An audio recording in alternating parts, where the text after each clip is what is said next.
so westernized and picked up this individualistic culture and mindset that is contrary to the reality of who we are. There'll be 5 or 6 of us living in the same house, whether we blood related or we consider ourselves family or we roommates or whatever.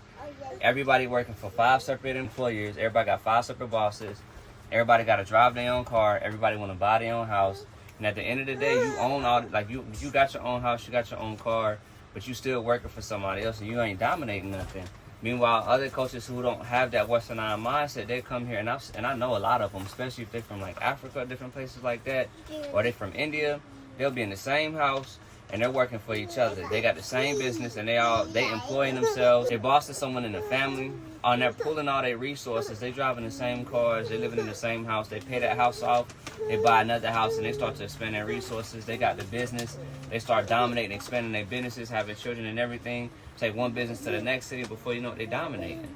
But it's because they have a collective mindset. They got a group mindset. They remember about the tribe. They remember about the community. They understand family on a different level.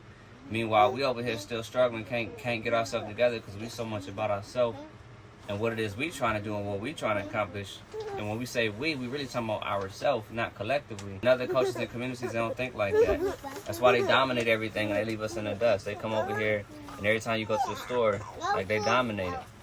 They got flower shops, nail shops, restaurants.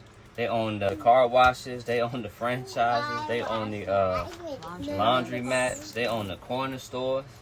They own everything. And guess what? They own the coffee shops. And when you own something, you don't never see them come and eat in your restaurant. But we go and eat in their stuff. We all up in their stuff. We getting our nails done there. We getting our hair done there.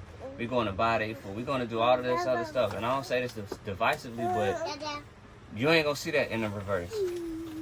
Yeah, so I don't know. We gotta really reassess our mindset and really understand like where it is we lacking, and we gotta figure something out. And the reality is, I ain't gonna mean no harm. You probably not gonna find that mindset in the community, but you gonna find that mindset that's in your family.